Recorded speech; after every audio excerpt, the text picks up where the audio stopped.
My people, let me tell you something. If you ever wake up one morning and feel like testing a woman, slap yourself and sleep back. Because me, Chike, I tried it. And what happened nearly sent me to early retirement from love. I'm a quiet guy from Enugu. I run a big automobile company, ChikeTech Autos. I have money, yes. Not Dangote kind of money. Oh, I know you understand what I mean. In fact, let me not form humble too much. God has tried for me. I started ChikeTech Autos with one small container and one spanner. Now, the business has grown to the point where even LASTMA officers greet me with respect. I own 3 houses in Enugu, 1 in Independence Layout, 1 in New Haven, and 1 I built in my village just to show my uncles that poverty is not hereditary. 2 luxury cars, 1 for work, 1 for enjoyment. A company bus my staff used to go for repairs and deliveries. A guest house I bought last year during election season because politicians were pricing hotel rooms like gold. A piece of land in Oka I'm planning to turn into a car depot once my headache reduces. And of course my main office, a 2-story building with AC so cold it can freeze insult in someone's mouth. People think because I don't show myself online that I'm not doing well. But if you enter my office and see the framed certificates, awards and photos with important people, you will understand why my village elders now call me Odogu Mechanic. With all this, you would expect love to come easy for me, Abi? But no. The richer I became, the more I realized that many people liked my money and skipped me. That was when my brain did one spiritual U-turn and I decided to test love the way no normal human being would. One day after attending a wedding where the groom cried more than the bride, I told myself, Chike, find true love now before you marry crocodile in human form. So I came up with a plan. The kind of plan that makes angels hold meeting because they're not sure if it's wisdom or madness. I decided to pretend to be poor. Not small poor, oh. Roadside mechanic poor. The type that uses engine oil for cream. I moved to a small roadside mechanic workshop I bought years ago. Wore big dirty overalls, bought 500 naira slippers, rubbed charcoal and condemn engine oil on my face every morning. Even my best friend Tony didn't recognize me at first. Chike, is that you or your village shadow? It's me Jare, I told him. He held my shirt. Why? Who did you offend? Who sent you message? I told him my plan. He looked at me like somebody examining a mad person. Okay, just remember I warned you. Her name? Adaeze. And my brother, her beauty was like morning sunshine after 1 week of rain. Tall, bright smile. Perfume that made me remember heaven. She came to the workshop looking for directions. At first, I didn't even look at her properly. I thought it was one of those people that stop to ask, where is the nearest pure water cellar? But when I turned around and saw her, my brain did backflip. Fine girl, no be problem. But this one, her beauty was doing Wi-Fi signal in my chest.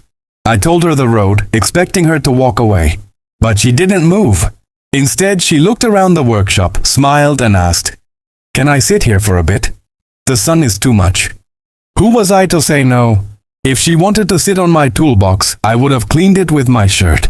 She sat down gently on the bench I normally use to fix carburetors, crossed her legs like somebody in advert, and started conversation. Not small talk, oh, real conversation, asking about life, work, food. She even complimented my hard-working hands. Hard-working hands? My head nearly burst with joy. Nobody has ever told me that before. Even my mother only says, Chike, you don't rest. For a moment, I forgot I was wearing an overall with engine oil design.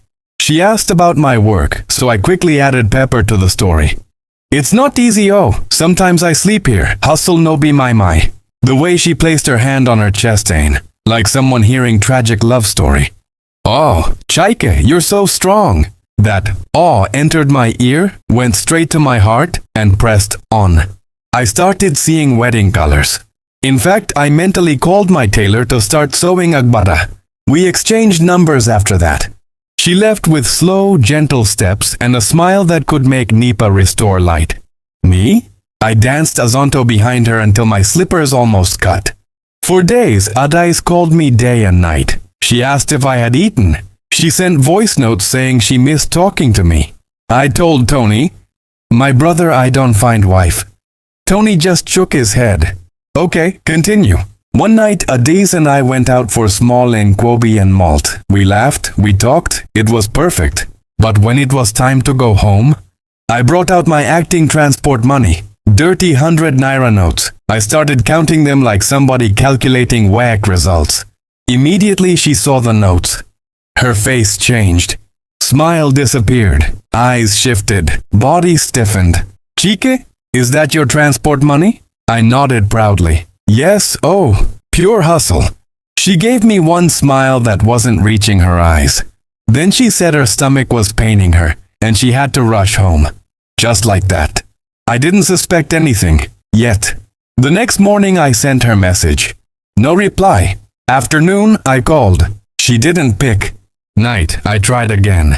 I saw read at 8:43 p.m. She didn't answer. Me? I didn't sleep well. I kept thinking, did she fall sick? Did she lose her phone? Did her village people kidnap her? For 6 days, total silence. On the 7th day, something happened that shocked my liver. My driver Uche came to work whistling. Let me explain something about Uche. I have seen or heard this guy whistling before. He does not smile. He is the type of man that carries permanent resting problem face. Even on Christmas Day, he still looks like somebody whose goat ran away. So the moment I heard him whistling that morning, loudly, happily, confidently, I knew something was wrong. Not small wrong, historic wrong. I watched him drop his bag and adjust his uniform like somebody auditioning for Mr. Nigeria. Uche, what didn't happen? I asked, narrowing my eyes.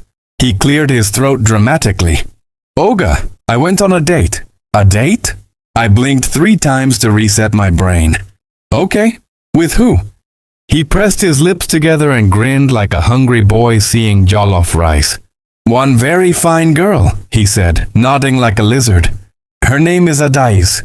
I froze. It was as if someone pressed the pause button on my soul. My hands became cold. My ears became hot. My brain refused to process information. Describe her, I said quietly. He started describing the hair, the smile, the perfume, the small beauty mark near her cheek. My heart started drumming like church offering time, when the pastor is trying to motivate you to give more you prepared for. When he finished talking, my voice shook a little. Uche, she's your girlfriend? He scratched his head slowly. That confused scratching Nigerian men do when they're not sure if they're lucky or in trouble. Well, she said she likes me, he replied. We are just getting to know each other. Getting to know each other? I wanted to faint, but then I remembered I hadn't eaten yet. Dying on an empty stomach would add insult to injury. Later that day, I told Tony everything. He didn't just laugh. Oh no, he laughed like hyena that found concert ticket. He rolled on the floor. He slapped the table. He held his stomach. Chike, didn't I warn you? He said. Women in stress are roommates. I wanted to argue, but something in my chest whispered, don't just give up. Something is not right. Suspense entered my body fully. Why would Adaeze jump from me, even as a mechanic, to Uche? Why so fast? Why so boldly? What exactly was she hiding? Was she pretending? Was she testing something? Or was she just one of those people whose love moves with current like Nepa light? I had to find out. Whatever the truth was, I wasn't letting the matter rest. The game had changed, and I was ready to play. I called Uche. Bring your new girlfriend to the main office tomorrow. Tell her you want to show her where you work so she'll be proud of you. Uche agreed immediately. Love had turned his head. The next day came. I wore my best suit, sprayed perfume that could wake the dead, made sure my office was properly cleaned until it sparkled. Then I stood near the window like one movie villain waiting for the hero. The door opened. Adaeze walked in with handbag bigger than her future. Uche followed behind, smiling like goat eating fresh yam. Then Adaeze turned and saw me. First, her eyes widened. Then her mouth dropped. Then her spirit left her body and came back. Chike, what are you doing here? I smiled gently. I should be asking you. She blinked rapidly. You work here? I shook my head. No, I own the place. She staggered. Wait, you're not a mechanic? You lied? I folded my arms. Funny enough, I was thinking the same thing about you. You also lied, but go on. She started talking fast. No, Chike, it's not like that. I was confused. When you were counting transport money that day, I thought you weren't ready for responsibility. I didn't want to suffer again. I raised a hand. Enough. The room became quiet. Then I said, slowly, Adaeze, you failed the test. Uche shouted from behind. Test? Oga, which test? I ignored him. I wanted to see who would love me for me. You loved comfort, not me. She started crying small, sniffing like generator that refused to start. But tears don't move me again. I have grown. Please leave, I said. She left quietly. Even her perfume seemed ashamed. Uche turned to me. Oga, a beg I no want again, oh. I didn't know she was like that. A week later, I got a message from a strange number.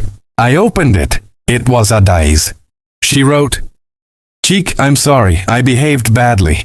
But you were also wrong for lying. Maybe we both learned something. She was right. I didn't reply, but I kept the message. Because life is not black and white. Sometimes people are just scared. Scared of poverty, scared of suffering, scared of repeating the same mistake. But me? I also learned my lesson. If you want to test love, test it with time, not disguise. Now, when I sit at my office window and look down at real mechanics working, I greet them with respect. Those guys are superheroes. Me? I only played mechanic for 2 weeks and almost lost my mind. These days, I don't pretend again. If you love me, fine. If you don't, a big shift. My destiny is too big. And that, my people, is how I pretended to be poor and discovered the truth that broke my heart, but finally set me free. If you have any advice for me, please drop in on the comment section. Like this video and subscribe to this channel for more gists. Thank you.